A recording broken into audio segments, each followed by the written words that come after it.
Hey, everybody, welcome to this episode of Disc Golf Answer Man. On this episode, we're going to talk about the Waco Annual Charity Open and your disc golf questions. Lego. Lego.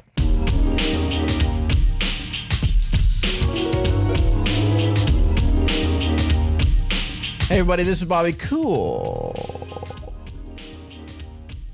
Oh, Daddy Slick Breeze. And I'm with me, Danny Newhire Lindahl. Heyo. Hello. Just started on Monday, March 19th. He's filling in while Eric McCabe is gone. And then down at the end of the table, we have Robert.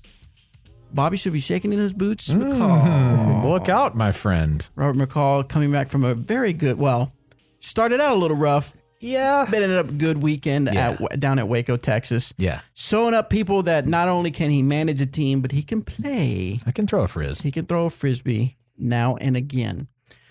Let's get back to Danny. Now, Danny, you just started. You moved here into Emporia, Kansas. You're here. You're going to be a content producer. You're going to be an editor and things like that here for DD. How is it? I know it's only day, 1.5, but how are things going for you? They're pretty all right. Yeah? Getting all moved into your apartment? Yeah, figuring out the software. Messed up the one yeah. upload this morning. Yeah, if you subscribe to us, you probably already know. You can see he's already made a rookie mistake. So we've uploaded a video, had to take it down, and he had to fix it, but that's all good. No, Bobby fixed it. We all live and learn. I'm sure you've had a chance to drive around Emporia. Probably took you about all of 20 minutes to see the entire town. If you loop the entire outside, I know. So 20 minutes is about right. So good to go there. Yeah. Well, we're going to have Danny here for the first half to help us answer some questions. And then after that, we're going to invite Anthony to come over and help us with some questions. Because Eric is, I don't know if he wants to, I don't know if he wants people to know. Let's just, we'll let him talk about it next We'll let him week. talk. It's nothing but serious, but it's kind of fun and exciting. But Oh, it's serious. well, but it might not work. I'm just kidding. Oh, okay. So anyway, so we'll let him explain next week. But he is out doing some stuff, and so we're having Danny and Anthony fill in. Yeah. So now to Robert. What's up, man?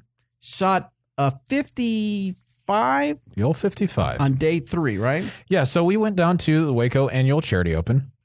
It's played on, the course is called Brazos Park East, but people call it the Beast, and affectionately. And that's because it is kind of separated into two courses. One is a little bit more open holes. That's usually the front 9, and then the back 9 is all in pretty darn tight woods. This tournament for the Waco Annual Charity Open, they start on course hole 7, so that you play a couple of holes in the open, and then go back and play a middle stretch of 9 holes, and then your finishing 6 holes are back out in the open. So it's a little bit more spectator friendly. So the hole numbering is a little bit confusing, but the course is awesome. Like one of my favorites in Texas for sure. Really challenging and will test all aspects of your game. So I started out the first day. I got to play this event, which is awesome. Started out the first day cruising along okay. It was really windy the first day, gusty. 20 miles an hour sustained is pretty fair, and gusts up to probably 30 or 35. And once back in the woods, I just kind of played okay, bogey here and there, nothing crazy, few birdies. But once I got to tournament hole 17, I was 5 under, which on the day, that would have been pretty good that day. I think had I finished at 5 under, that would have been 10-10 or 10-12, something like that. Got to tournament hole 17, and it basically looks like a backwards 7. So fairway with OB on both sides of it, straightforward, and then a 90-degree dogleg right with OB on both sides of that. And many trees in the fairway too, right? Yep. Yeah, plenty of obstructions in the first part of the fairway, and I could not land a disc in bounds. I threw out of bounds 3 times, and I took the old snowman, the hot 8 on that hole. It's a hot snowman. Yeah, it's a hot snowman. I was still under par, which I was happy. I ended up finishing 1 under par that day. So that was a 66. The leaders were at like 56 or something like that. So I did not play well to my standards. It ended up being rated 981. So it's not great. Fine, but not great. Second day, a little bit more committed. I took a 5 on hole 17 instead of an 8. So Improvement. It's 3-stroke improvement. And honestly, truly, and there wasn't much wind. Honestly, I stepped up to 18. I was like, dude, I already did way better. Like, this round's going to be better. And so I just 4'd 18. It's a par 4, but it's a pretty easy 3 for me. because I don't go across the water. I just play a hyzer to the safe side and then pitch over. And I just didn't really focus. I got a 4. So anyway, but that was a 60. So 6 shots better than the day before in better conditions, but still 6 shots better. That moved me to a tie for 46th. And that was rated 1004. Were you cashing at that point? Were you above the I was line? 1 under the cut line, the cash line. So that would have been 42 or 43 people. I was tied for 46th. And so I knew I needed to make some moves. And so we got to Saturday's round, and I hit the first tree available on my drive, but got a 3. No problem. Then I birdied 2 in a row, the other 2 open holes. Then I parred 1 in the woods. Then I birdied 5 in a row in the woods. Then I parred, I think it was 2 or 3 in the woods. Then another 5 in a row. And then I took a 4 on tournament 17. Fantastic. Mm-hmm. Like I finally committed to the drive, right? And we did have a headwind that day. And I just took an Explorer and said, if I'm going to screw this up, I'm going to make the right mistake and I'm going to push it too far right. And I just hit that Explorer perfectly. And it was pretty much in the landing zone where you want to be, maybe a little tight to the far trees, to where my angle into the green wasn't great, but I still got a 4. So great improvement. And then just yanked my drive on 18 a little bit. That went out of bounds. But I got up and down. So I still secured par. And so I ended up shooting a 12 under 55. And that was, so 12 birdies, 6 pars. That was the hot round. Me and my, another guy on my card, Mike Conley, who is newly Latitude 64 sponsored guy. Fantastic individual. Love playing golf with Mike. We both shot 55s on my card. That was the hot round up until Peter McBride of Team Dynamic Discs turned into 13 under 54. But that was the only score that beat ours. So wow. It moved me up 21 spots. So I jumped up to tied for 25th and well into the cash. Nice. What was it rated? Last time I looked, it was 1041. It honestly felt a lot better because that course is just so difficult. But if that's what it ends up being, then 1041 is just fine. That's pretty far above 1,000. Yeah, I'll take it.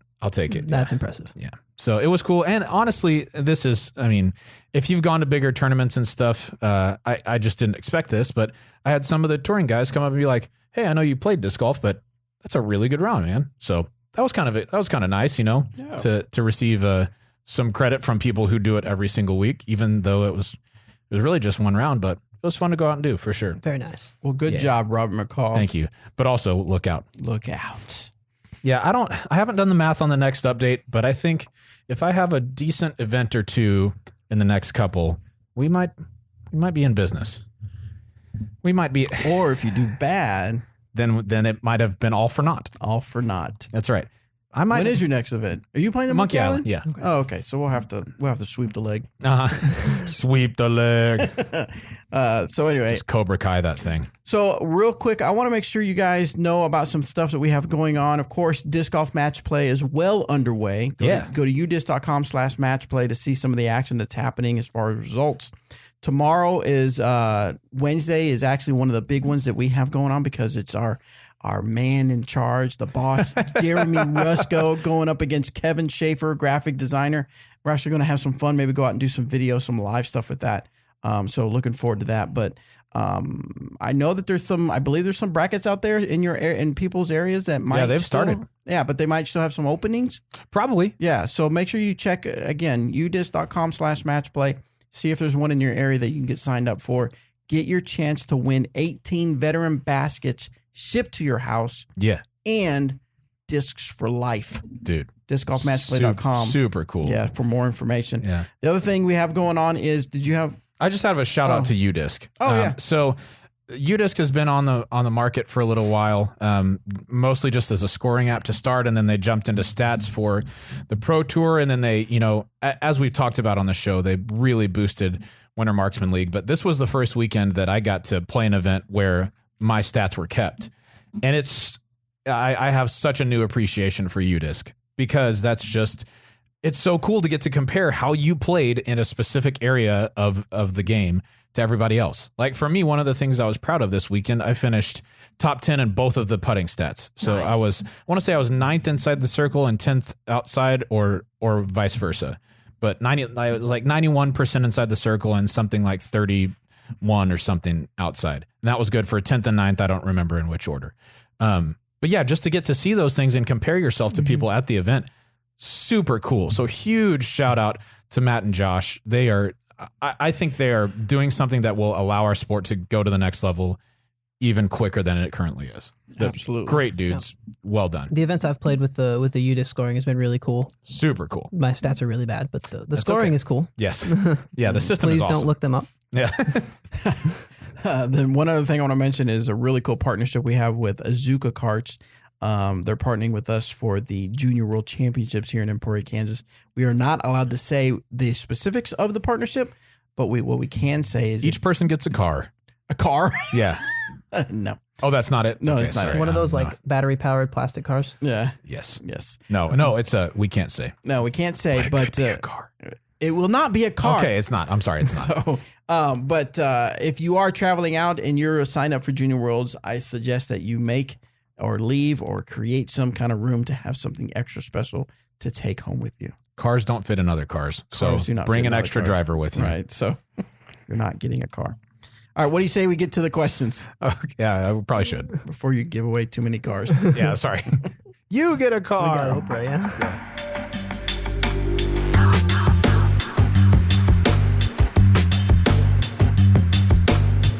Remember, as always, guys, you can go to discgolfanswerman.com and submit your disc golf question. Right now, I want to I appreciate your patience, except for the one guy that left a comment on our website. I don't appreciate your patience. But Your patience is unappreciated. we have put a halt on the Google Forms so that we can kind of catch up. I already have a plan for this. So for some of you that are thinking, well, then why aren't you asking questions from the Google Forms? Hold on. We've got some stuff in the works. We have some special guests that are coming into town, and we're going to work with them to answer some of the Disc Golf Answer Man questions. Anthony? Anthony, yes. Anthony will finally come into town. Nice, man. No.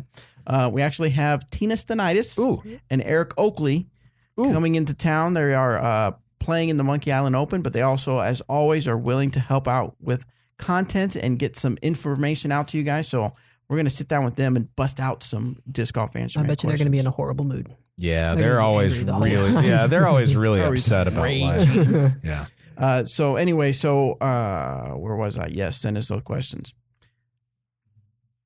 Yeah. Let's go to SpeakPipe. Let's. Let's see what first one's from Ian. What's up, Disc Golf Answer Man crew? Bobby Cool Daddy Slick Breeze. Robert, I've never met a comb over I didn't like McCall. False. Eric, I've you seen can't lots of catch bad me. ones. I'm the ginger beard man, McCabe.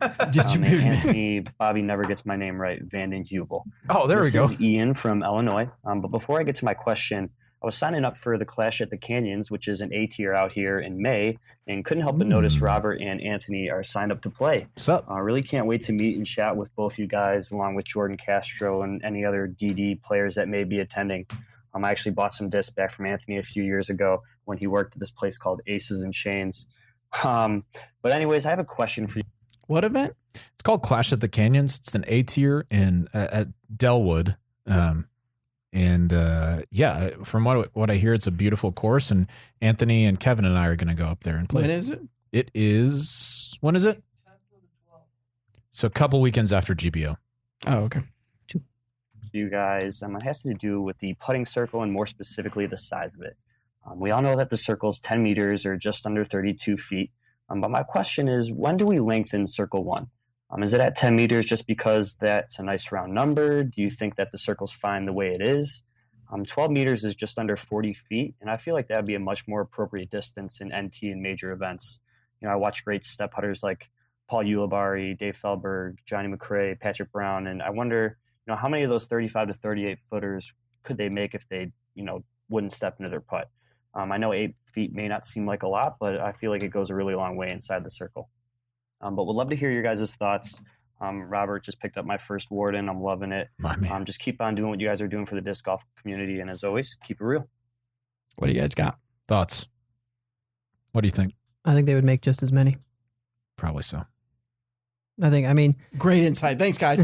no, people have been talking Way to about break it down. like either getting rid of the circle or making it bigger and stuff like that. I think just get good at putting. That's really the only thing you can do is just make your putts and don't really, I I wouldn't really worry too much about what the other people are doing. I agree. Yeah, this weekend, I've watched those guys, and there have been times where I was a decent step putter, and if it was right outside the circle, I was stepping every single time, which makes it sound like I was dancing or something like that. I was stepping off, or about to start a fight. Yeah. both of which are a lot like Step me. to me. Yeah, that's right. But since I've step up off me, I've really this change would be just fine for me. Frankly, I don't care because out to 40 or 45 feet, I'm standing still anyway. Step off. I'm doing the hump. Oh, sorry. Yeah, that's right. No, that's good. That's good. Go ahead. I don't think it's a necessary change. I don't think that guys like that gain such an advantage from having the circle be the size that it is, because honestly, it's a more complex movement, and I think it's more difficult to master.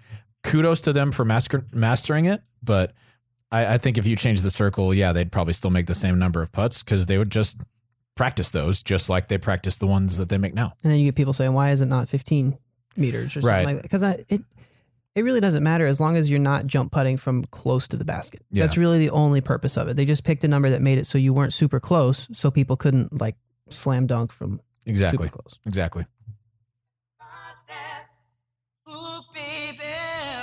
Gonna get to you, girl. Oh, you made me think of the step. Ooh, baby. Wait. Ooh, baby, step by step. That fits nowhere in. I'd be stepping. Step by step. Next one is from. Thanks for buying that Warden, by the way. Well done. Well done. Great putter. Next one's from Anonymous.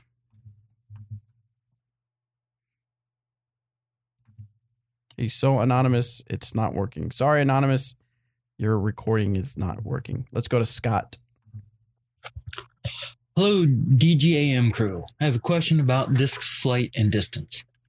If you look at a flight chart like at inbounds disc golf for, say, a trespass, you see a little bit of early turn and then a fade back left at the end, but also a distance of around 430 feet. I've been playing for less than 2 years, and while I'm getting better and throwing farther, nothing close to that. However, the flight generally looks like the shape it should be, except I'm probably throwing around 260 feet, maybe more, maybe less. Tough to tell with bad tee signs and uphill downhill shots. What is it about my throw that I need to work on? I would think if it was rounding and or oat that I would just be forcing everything over to the right. Thank you very much. Sounds to me like oat is off-axis torque. It's when the disc is wobbling like a wounded duck out of your hand.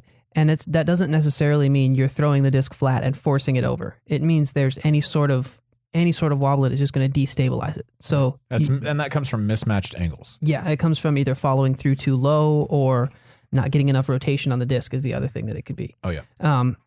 And I can see that being the cause of flipping over a trespass early and then it coming back to about 260. I wouldn't say that it's a beat up disc or like it's super seasoned because it is coming back. But I would say it sounds like there is that wobble on your throw. I would focus on raising your follow through. Most often people follow through too low. I very rarely see someone follow through too high, and focusing on getting your hand on the outside of the disc rather than the front so you can get more rotation on there. And that will add the gyroscopic stability to the disc's natural aerodynamic stability, and that's going to get you a better flight. Yeah, for sure. And I don't think that if you are getting that flight, but it's only out to 260, 280, I don't think that's anything to freak out about either.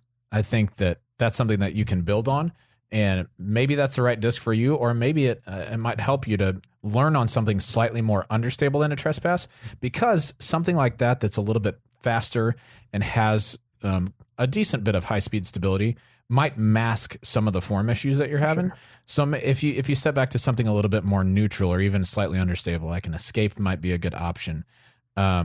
Even something like Maverick. Maverick is a super good choice because it should just be a beeline for you, or even move a little bit right. That's the sort of flight that you're looking for from a disc like that. And those are going to require a clean release. Yes. So if you throw something like a Maverick or like an Escape with that wobble on it, it's going to flip over and burn right away. Yep. But I can tell you it's going to go, if you get a clean release on it, it'll go just as far as the trespass, if not further, if you're only throwing it with 260 power. Excellent. Next one comes from Wesley. What's up, Disc Golf Answer Man crew? It's Wesley Wilson from West Memphis, Arkansas, once again. And I have a question about headphones. I like to practice with my headphones, not so much play tournament rounds or league rounds with my headphones, unless, during the league rounds, some of the guys are having pretty good time. So I'm kind of more relaxed about it anyway. So it's not that big of a deal for a little sound distraction. I mean, I've been in a round where there was some distractions around the course that I'll pop them in for, while I'm putting or something. But for the most part, it's mostly practicing and field work. And I'm out there working on new lines and stuff with testing out new discs like Ballista Pro. It came out, that's a disc it's not fun to throw at 50 to 60%. So you get out there with the Ballista Pro and want to play with it. You're out there throwing 80%, 90%, just trying to see what it can do. At least I am. And when I do that with the headphones I have, they kind of want to fall off. They're Bluetooth, and they have that U that goes around the back of your neck. And so when you really brace and get a lot of rotation, they try to sling off. So I didn't know if there was like a better brand to play in that you might want to talk about, Eric McCabe. All jokes aside, though. How are those headphones, man? Well, Eric isn't here, so he can't talk to them about the headphones. But I know that I will communicate with him telepathically real quick. Okay. He's not picking up. Okay. Sorry, man. I went to the answering machine. But I know Robert borrowed them. I did not borrow them yet. He did not borrow them I yet. offered to test them out for him, but then we left. Okay. And that was at the memorial, right? Yeah. I don't often play in headphones, but I think the ones that have stayed best for me are ones that go over your ear and then go in your ear. Those are the ones that I enjoy. If I'm going to play in them, those are the ones that I like to use so that I don't worry about them, sloshing around or whatever.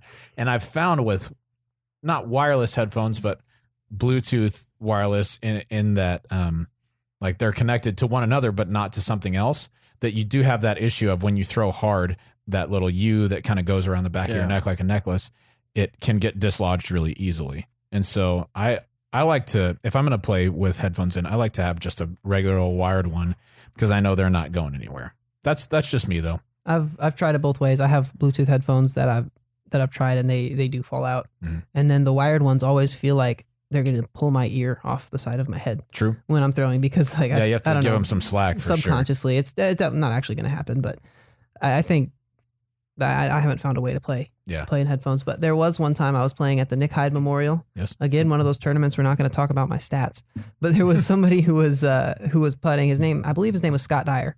He had headphones in, and while he was putting, he was playing Unsteady.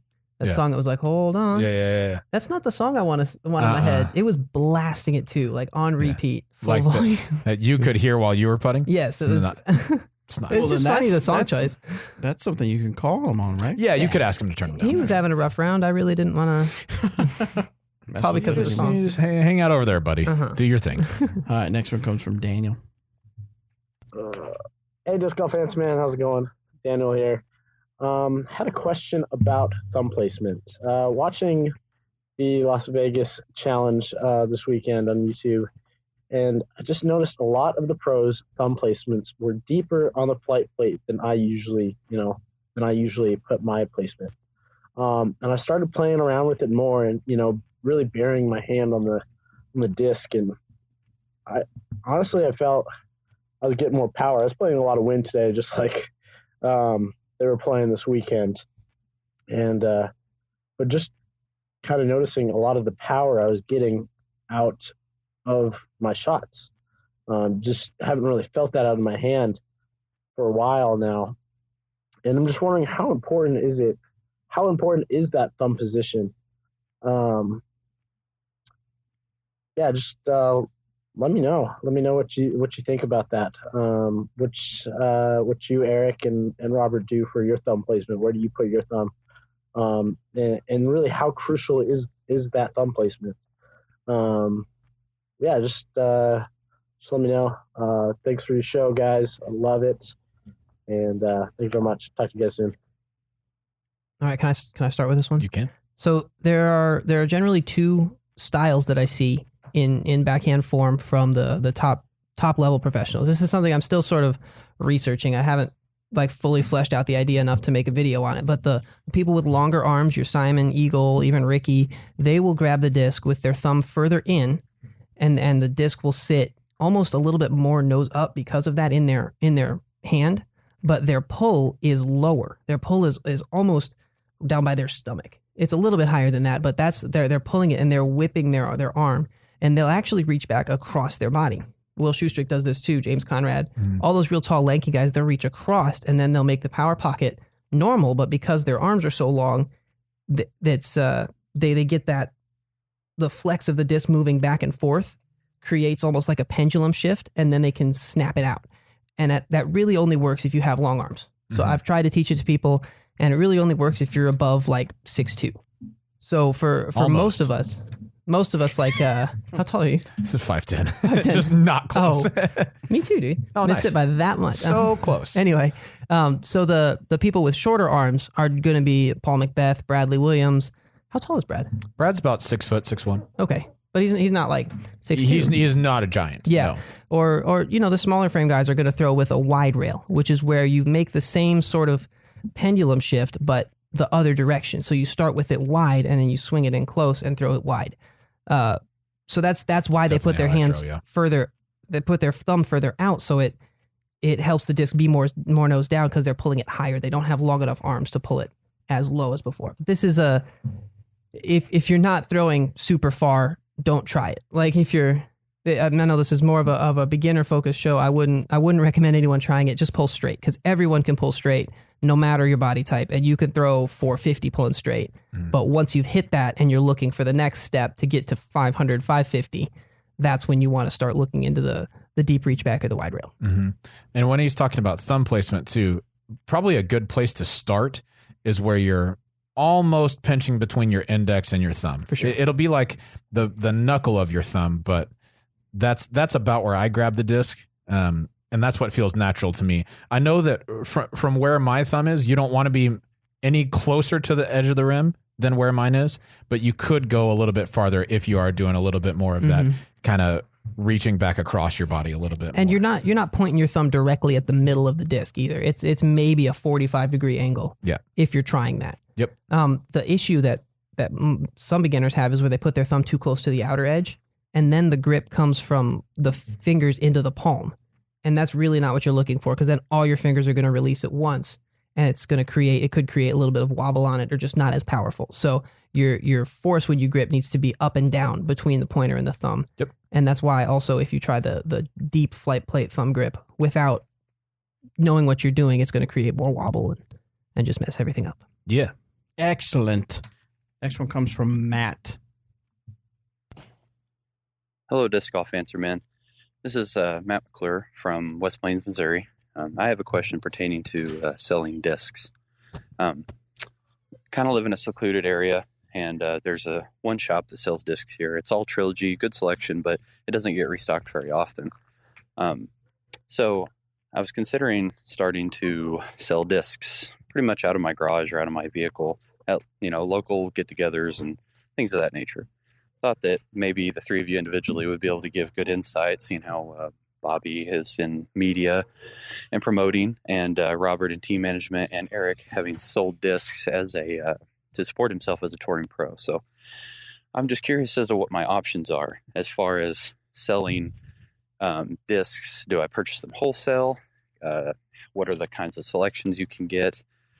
The cost up front, I don't have a storefront, so I'm looking for different options to try to help the guys out around here. I see that a lot of people go through a lot of different discs. They purchase a lot of different stuff and cycle them through their bags. And I feel like people are just buying a lot of discs that they don't really know what to do with and end up paying a lot of money for something they don't like. So if I could offer them options to actually try stuff out, I thought that might be helpful. Your insight would be great. Thank you. I appreciate it. First, I would tell you is if you see a need, if you feel like you fill a need, I think that's great. But I would do a lot more research to find out, because oftentimes I've seen this where people want to start something and they'll ask a few friends, and like, yeah, I would, if I only had, I'd buy all kind, and then they, people invest money into it based on a little bit of research, and then they find out that it takes a lot more than just a few of your friends that want to buy some discs to sustain that. You'll definitely obviously want to get on a wholesale type program with the manufacturers, because you get them at a cheaper price, and then you turn around, you sell them, and you make a profit. And everybody hates the word profit, but that's what makes things work. Is you have to make money to continue to invest more money into what you're trying to do. As far as pricing and stuff like that, we're not on the sales team. We're not going to know specifics, and we're not going to talk about specifics, because that's why we have a sales team, because they work all that specifics out. I know there is certain things about having to have, a tax ID, having to have a storefront. There are certain guidelines that we have just because of experienced things we've experienced in the past. But again, I don't want to speak to that, because that's why we have a sales team that will take care of people as far as that front. If you are really serious about it, make sure you email someone at sales@dynamicdisc.com and tell them that you are interested in becoming a retail partner, and they will get you more information from there. Good. Not much more you can say about that. No, that's good. Nailed it. Next one is from Rock. Dude, Rock, man. Rocket. G'day, Disc Golf Answer Man crew. Cool Daddy Slick Breeze, Eric McCabe, and Robert, I really hope you make 1,000 McCall. My man. Just want to say a huge thank you. I ordered a Lucid Warden the other day, and I put a little sneaky little request in, and lo and behold, it arrived at work, because, that's how I do things to stop the missus from finding out. And it had a little signature from Robert McCall and Eric McCabe on my disc. I was a very happy chappy indeed. Nice. Very, very much so. Just wanted to I must ask have been a out of question town today about the things you... I must have been out of town. I'm sorry, Rock. You I didn't get my normally would have signature. signed it. Yeah, but no, you it didn't. would have. Yeah. So. Good for do you, to man. self-reflect mid-round. If you're having a bad throwing day, if your throw's just not quite firing on all cylinders, what's the little checklist you go through in your head? What questions do you ask for? What things do you look at in the technique of your throw to see whether you can get yourself back on track, as opposed to, standing there and throwing the disc out of bounds and having to re-tee and then throw it out of bounds and then start crying a little bit, and your friends are there, but they're in a supportive way. They just look at you and, laugh a little bit of smirking. Someone gets their camera out, Now, just hoping to find a way of solving this stuff mid-round. Obviously not me, asking for a friend, of course. Look forward to hearing your thoughts. Bye-bye. Awesome. I was so hoping this guy would call in. Rock is the man, dude. I love when he calls in with questions. Okay, Rock, here it is. And it's not going to be the answer that you expected, I promise. Uh-oh. But here it is. If you are struggling during a round, and you kind of need to reset and figure out what's going on with your technique, you probably don't need to change anything with your technique. What you do need to change is something with your brain, right? Most of the issues that you have on the course are mentally, are related to your mental game. At least that's how it is for me. And I'll say that here's a disclaimer ahead of time. If you've kind of grooved your form in, if you have pretty consistent form each time, if you spent time videoing yourself and making sure that your pull through is good and that your angles are good and that your footwork is good, your brace is good, everything like that. It doesn't even need to be perfect. It just needs to be where you understand how your game is. Almost every time I'm throwing poorly in a tournament, it's because I'm doing something wrong mentally. And for me, most of the time, that's not committing to my shot, right? So I'll think about my angle, but then I'll just kind of get lazy with it. Or I'll think about my angle, and then I'll really try to force it. Instead, what I do when I'm throwing poorly is I take a minute and think, I have to follow through. Follow through is the most important thing that you can do in disc golf. Across the board, bar none, if you follow through, even your bad shots can be okay because you're committing to what you think you're supposed to do. I never mess with my swing mid-round ever. Unless say I'm throwing a forehand and I know that I rolled my wrist over. Okay, I'll think keep my wrist up or something. But that's more about committing to the shot than it is changing a form thing. So across the board, I would say the biggest thing that you need to do is mentally commit to your shot and follow through. if I'm throwing poorly, those are usually the two culprits. Yeah, I would definitely agree. The mentally committing thing, but I think as far as committing to what is kind of changes from person to person. Sure. Because I've never really had an issue with follow through, but I will lots of times just forget to reach back. Mhm. That doesn't usually end well. Sends the disc about 45 degrees to the right and way up in the air. My favorite warden lands in the lake. Rip. That's fine.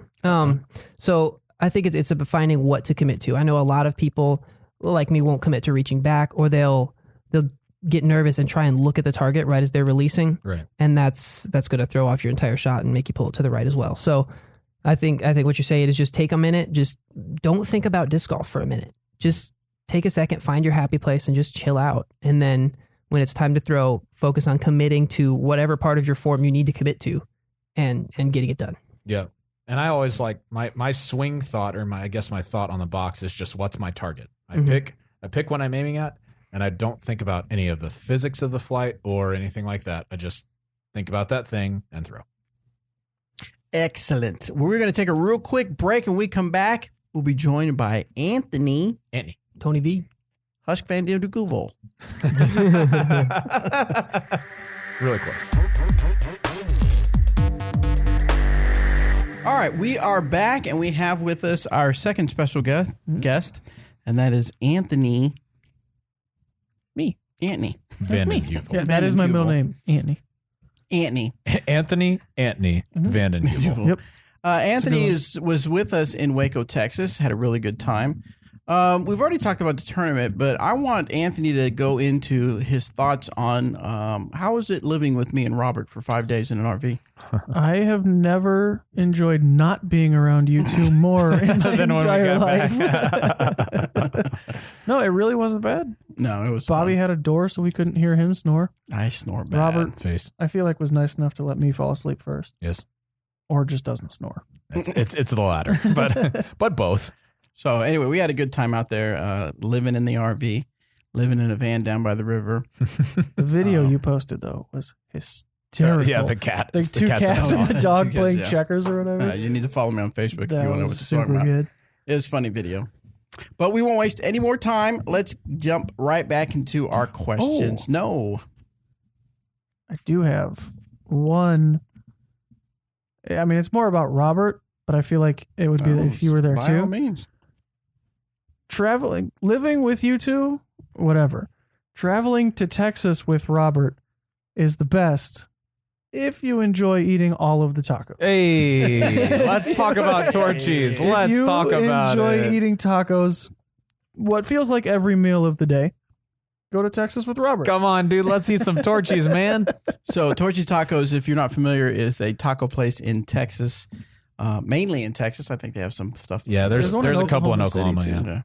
City, Yeah. But they're like American fusion tacos.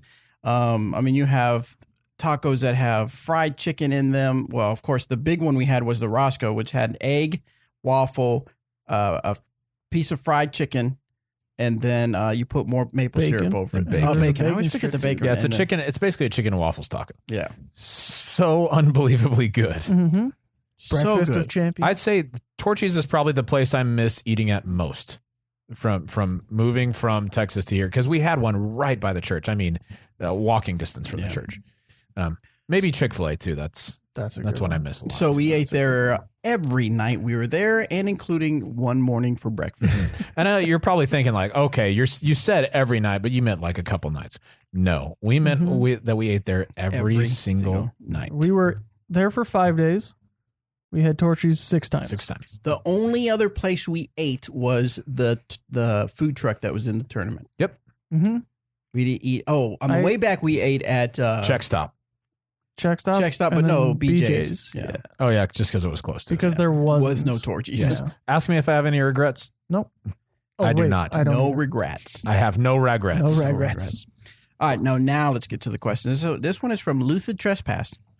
So now we have her discs asking us questions. Cool. I feel like When will I come out of Hey, Lucid disc X? golf answer min. Hope everything's going good. My question today has been a real big debate in my local disc golf community. And I don't know if we're just being a bunch of big babies about it or not. So I'm hoping maybe a little insight from you guys will help us out. There's a B tier in our area, 250 players, 65 for AMs, 100 for pros. And he's also having 2 fundraiser events for this main event. And AMs aren't getting script. And, some people care, some people don't care. To others, it's a huge deal. Some people have kind of worked out the numbers on roughly what this person should be expecting to bring in during the event. And I'm just wondering how you guys feel about that. He said that he's putting amateur money into the pro side, taking amateur money for pro payout, and thus far does not leave enough money for script for AMs. So just curious how you guys feel about that. Thanks for listening and keep it real. First of all, tell me what script is. Clarification: script is funny money. Credit to like gift cards to the local shop. Oh, okay. Mm-hmm. It's how if you don't have payout on site, and even if you do, they'll just this is your credit that you use to get that. That's like what we do at Monkey Island, where they we'll just store say, credit to the retail store. Gotcha. Yeah. So basically, what the scenario that he's describing is a trophy only event. You probably get a players pack, but across the board, there's not payout for the amateur divisions. How do I feel about that? If we're talking like disc golf, like other sports, then true amateurs don't receive any prizes. The whole reason that you compete is to say that you competed and try and win because you've proven something. Because disc golf has kind of set itself apart from that, I could see how you would be frustrated having it be a trophy only event. Now, here would be my suggestion. If it's something like that bothers you enough to not play the event, you can vote with your feet and just not play it. That stinks. Yeah. But if you really want the tournament director to hear your complaint about it, then you can do it by not playing the event. If I was an amateur, I'd probably still play it because I love playing disc golf competitively, and if that means that I get something at the end for winning or don't, is kind of no consequence to me. But that's me. Yeah, I think as long as it's announced going into it that it is trophy only, I don't think it's that big of a deal because, like you said, if you don't want to participate in that because you're not going to possibly get the $40, $100, whatever you could win, I don't think it's that big an issue. If you don't want that, don't play that event. Mm-hmm. It would be one thing if you showed up the day of and then he says, okay, congratulations, 5th place. Here's a high 5. 3rd place gets... Here's a high 3. Yeah. That would be an issue. But if it's announced and everyone knows it going into it, I don't really see an issue. As an AM for life, I don't like it. Because, sure. You'd rather get something. Of course. For sure. But I doubt I would not play an event just because there's no way I'm going to win anything. I think that's where I'd be at too. If it was at a course I didn't like and it was an hour-and-a-half drive and there wasn't any chance of something, then maybe I wouldn't. Mm-hmm. But I probably wouldn't play that in the first place anyways. Yep. What I was thinking was, before disc golf, of course, I didn't play a lot. I didn't sign up for sport tournaments, but I don't know it. You had said that other sports don't have trophy only events. Or no, I'm sorry, they are only trophy only. They don't have payouts and stuff. And that's not true across the board, but that's most amateur sports are like that. But do they have players packs? Maybe. I don't know. I don't think they do. Doubt it. I don't think a lot of them do. Yeah, we may be even more spoiled than we. That's what I'm saying. Baseball players don't get. Oh, here's your new glove for playing. That's not a thing that happens, Right. Yeah. And so I mean, spoiled may sound harsh, but it is almost the reality is that we've created a disc golf culture where people get upset if their players pack isn't good. And, if you play other sports, you don't get a players pack. You just play. I wonder if the counterpoint to that, though, is the players in that. So we'll say bowling, for example, the players playing in that tournament, the money that they're paying to enter, I'm just guessing, probably doesn't have the same percentage of impact. Like a lot of the money that comes into a tournament is from the player registrations, I would guess. But like for a bowling tournament probably doesn't get the majority of their money from people registering. Okay. You know what I mean? So it's not like you pay to get in and then you get your own money back. It's like you pay to get in and then win a lot of money. Sure. I'm guessing. I could be totally wrong. Now, I know that when we switched to trophy only, we did that at GBO several years back, correct? Mm-hmm. Now, but that on our end means that every person gets a just crazy good player pack. Mhm. Right. Every year. It's nuts and it's awesome and people love it. So if you're going to do trophy only, I think that's probably the best way to do it considering the current climate of disc golf. Correct. Next one is from Andrew. What's up, Disc Golf Answer Main crew? This is Andrew from Austin, Texas, and I had 2 questions for you guys this week. So the first one is regarding Disc Golf Pro Tour events this season. So the Memorial Championship is done. I'm recording this on March 6th for reference. And the next stop is Waco, which is definitely the tournament I'm most excited about because it's close to home and I can actually make it to play. So I'm really pumped about that one. But my question is, what is the event this year, aside from GBO, that y'all are most excited to either be going to or playing in or both? Just wanted to hear that for all 3 of you. And then my second question is a little over this one first. All right. Well, this is funny. I played with Andrew at the Waco Annual Charity Open last weekend. Oh, wow. Yeah. It was great. That your favorite? Well, I don't know if it's the one I was looking forward to most because I didn't know I was going to play it until like a week before. You're welcome. Thank you, Bobby. Thank you, Anthony. You're- Thank I you, had a lot Shay's of say job, in that. actually, This for is sending true. her out of town, so I had no reason to stay in town. But yeah, Andrew and I played together our second round. Yeah, second round, and it was great. We had a great time throwing together. He throws a lot of our plastic. Super good guy from Austin. So thanks for calling in, Andrew. The event that I am most looking forward to, I guess I'm only signed up for 2 more events right now. I'm sure I'll play more, but the one between those 2, Monkey Island is this coming weekend. Obviously, that's always fun. I love Peter Pan. I love getting to play with guys there. But the A tier that we're going to, Clash at the Canyons, that sounds really, really cool to me. 27 holes, beautiful property. I think we're going to have a really good time. That's going to be a good Yeah, just cruising up there with the bros, doing bro things. Doing it. Yeah, turning our hats around backwards, wearing puka shell necklace. I think I might do the bro upside shells. down visor. Oh, sick, I dude. think I might try that off. Frosted tips along with it. For sure. Being a real bro. Oh, yeah. Anyway, so I'd say that's the event that I'm most looking forward to playing. The one that I'm most looking forward to attending this year is Worlds in Vermont. Vermont is unbelievably beautiful. It is so much fun. The courses look incredible. I will not be playing. I'll be caddying and walking with our players, but it's just a beautiful place. What about you? Yes. I understood. Next question. I took it to be what are we most excited to watch? Okay, but yeah. that could also be because That's good too, yeah. I play 1 tournament a year. Yes. Worlds is always like up there for me just because it's Worlds. I've never been up to Vermont. I don't think I'm going this year. I'd like to. Think about it. I would try. I've heard it's super beautiful and everything. So that's always a good one. And then for me, the other one's always Beaver State. Yeah. I just think Milo is, it has every shot type, you can't just go out there. I think Big Germ this weekend, he called it the Heiser Olympics out in Vegas and Memorial and stuff like that. Like you can't do that at Milo. Yeah. You can't just big Heiser. You're not going to shoot well.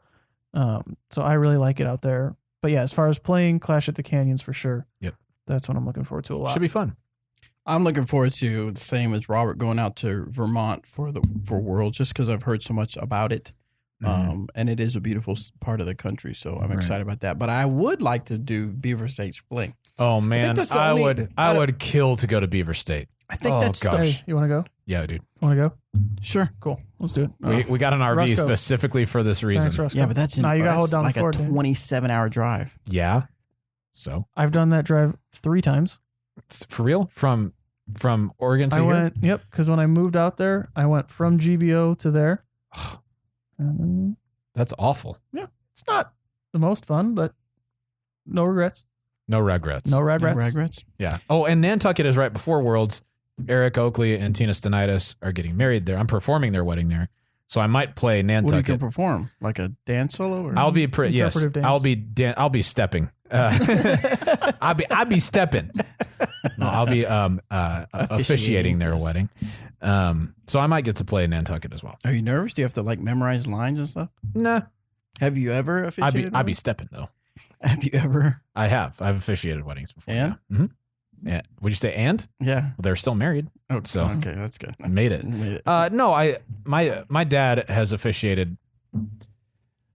Conservative estimate is probably 110, 120 weddings. So I've watched him do it for forever. He helped me a ton when I got started, and then just it's I'm not like nervous about it. Is that what you're asking? I guess, yeah. No, I mean, I what if think- you say the wrong thing? Like, If you say they're wrong, you, Erica. Sorry. Dude, Eric and I- Sarah. I mean, wait, what? I have been at a wedding where that happened, where the preacher didn't write down the people's names, and he had known the girl for her whole life, and the guy just recently, and she said one of the girl's ex-boyfriend's name to the guy, "Do you this Yikes. name?" And it was the actual worst, Yikes. and there was some laughing, and then there was more just like super cringing, just. I don't want to be here anymore. So anyway, no, I'm not nervous about it. I think it's going to be great. Cool. All right, here's the second. Hang Oh, okay. I don't think you're going, Robert, but I'm really surprised, Bobby, that you did not say you're most excited to go to the Toonie. How? The Toonie. You could go to Beaver State any year. That's true. The I'd Toonie. forgotten about the Toonie. I get to go to. Latitude. I I'm gonna thought go- for sure that was going to be your answer. I take that back. That's probably that's a misstep on my part because I'd be misstepping. I'd be misstepping. God, we are the worst.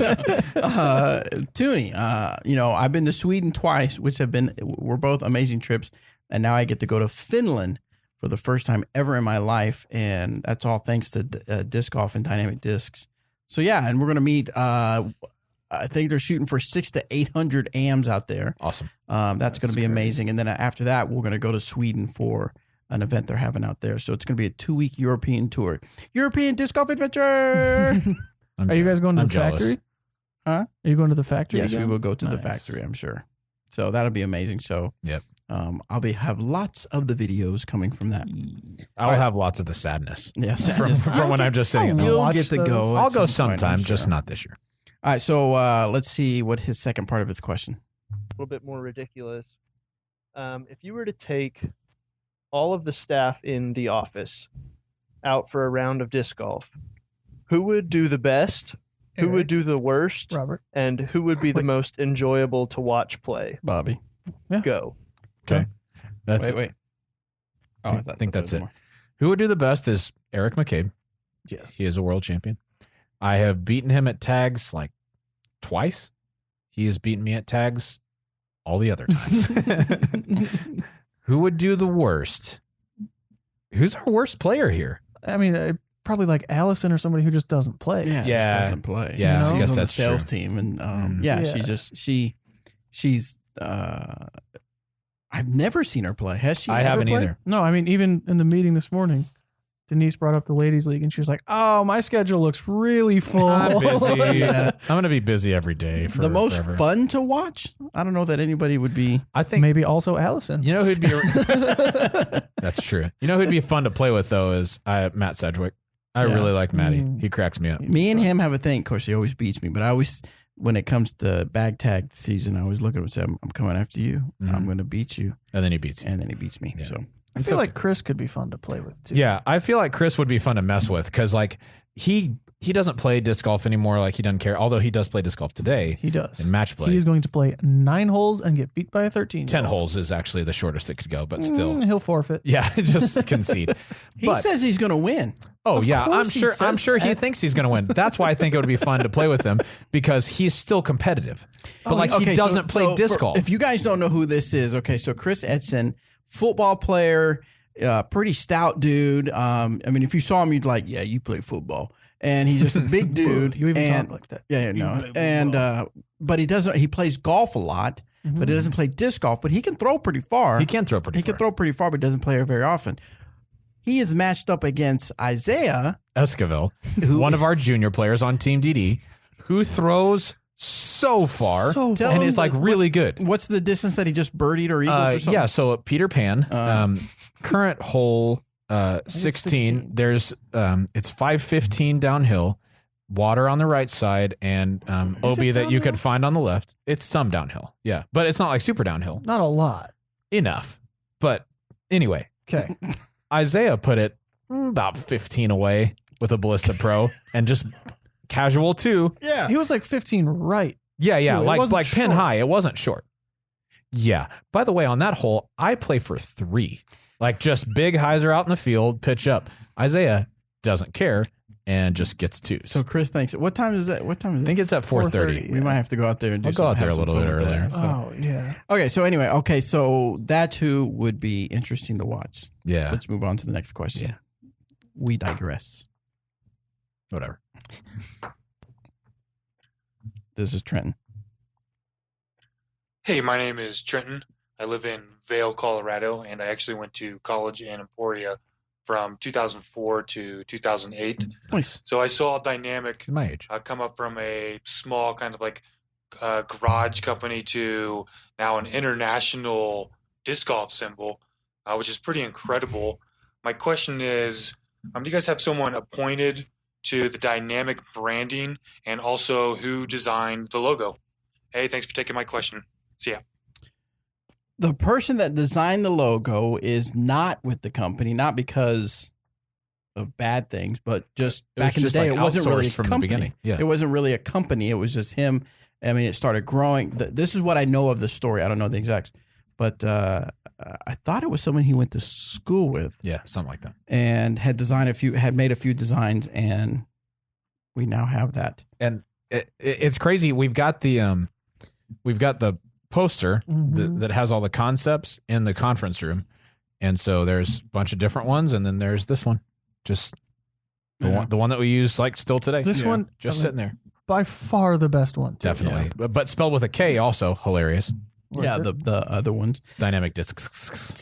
So as far as branding, that person isn't with the company, but we do have people that we don't have a brand manager. We just have, like for me, the branding of, social media and media stuff is there. But then, of course, we have Kevin and Tim, who are the graphic designer, and they, of course, take care of the brand when it comes to graphic designs and stuff like that. Yep.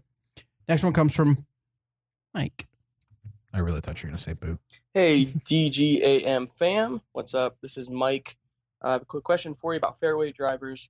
Right now I have 2 Escapes, Biofusion, and one of them is really flippy, which I really like, and then one of them is really straight, which is awesome as well. And then I have a Felon.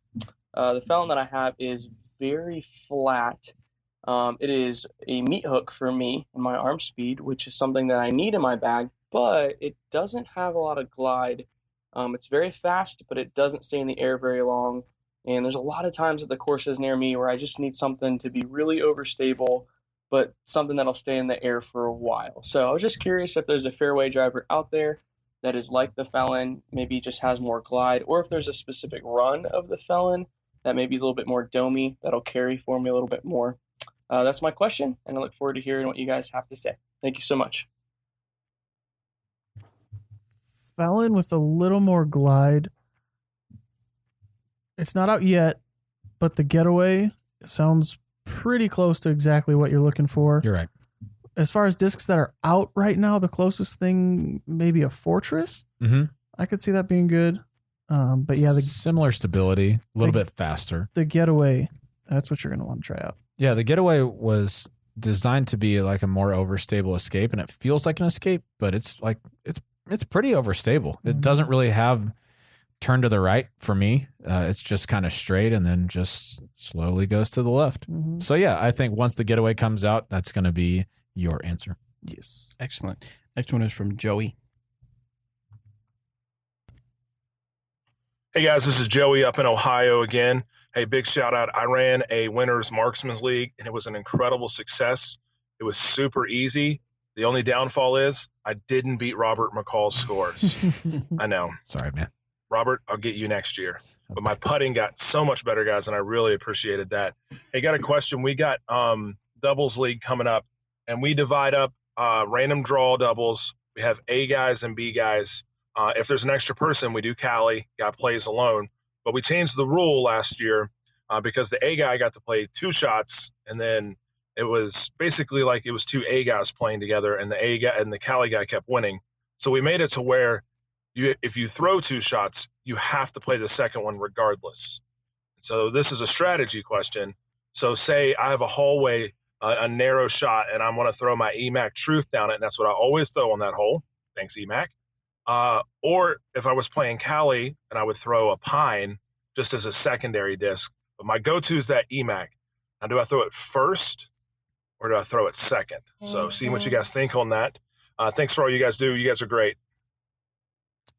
First of all, awesome that you're getting more people involved. I like splitting A and B players so that the players that are a little less skilled always get to play with a better player. I like that even better than random draw, because in random draw, two good players could get paired together and just shred.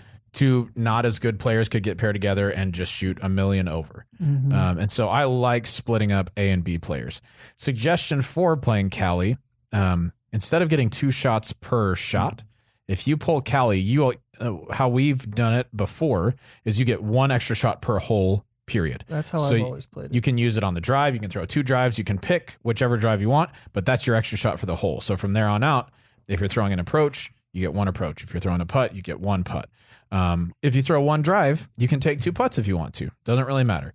So that's one way to do it. We've also had, if you pull Cali and you want to throw 2 shots on every hole, then you have to pay twice, because now that's a little bit more fair.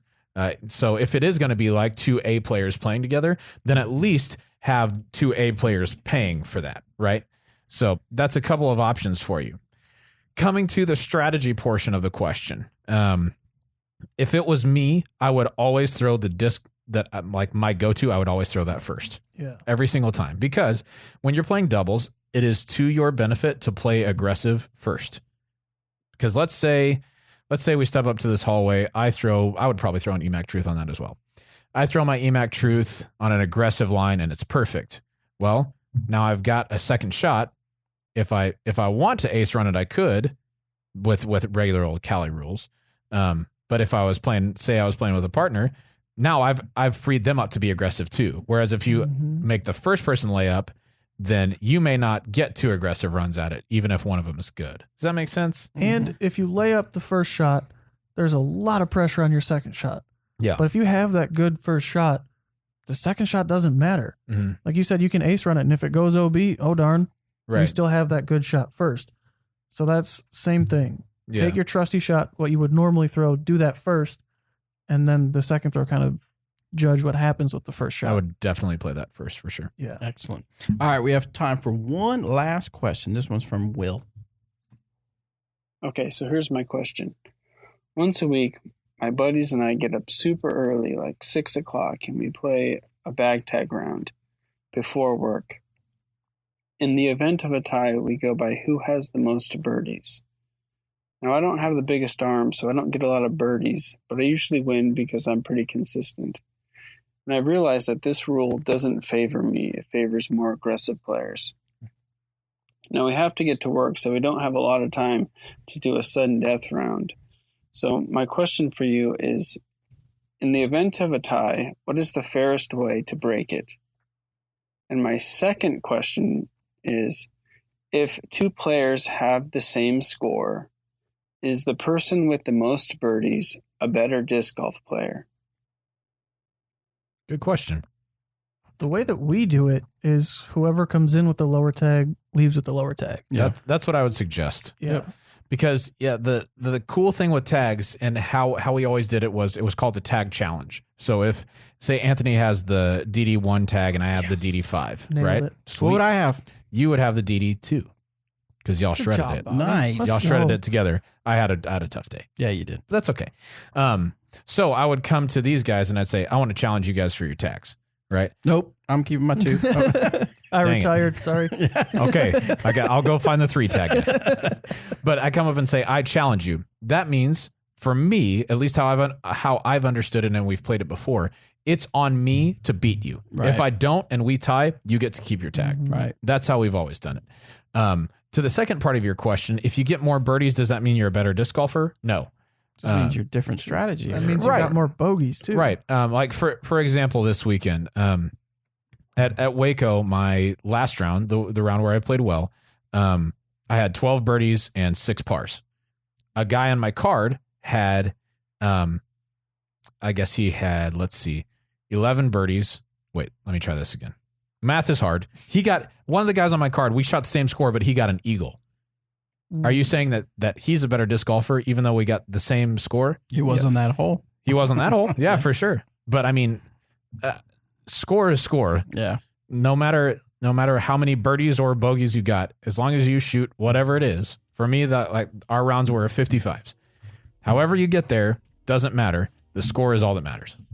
So, I think the birdie rule is like kind of an okay idea, but if it was me, I would do by who came in with the lowest tag. Mm-hmm. Excellent. All right, guys, thanks for sending in your questions. We appreciate it. Remember, we're going to have some special guests come in with Eric Oakley and Tina Stenitis. We're going to see if we can get them on the air and answer some questions for you. So look forward to those episodes. We will see you next week. Bye.